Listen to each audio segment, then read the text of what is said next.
Nilalaroan lang ni Boss Champ. Nakakontrol yung ano.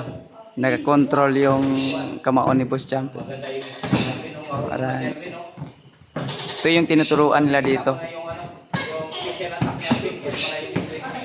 Ito yung mga tinuturuan nila dito. Yan, sumubok na kaagad sa ano.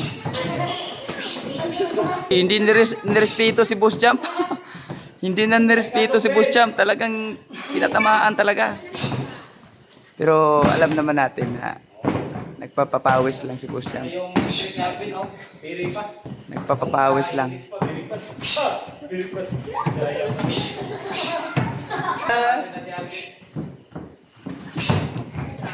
Last 1 minute!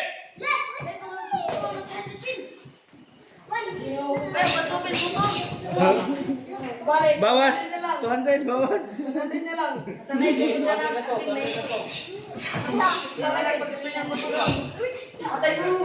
Sige, sige.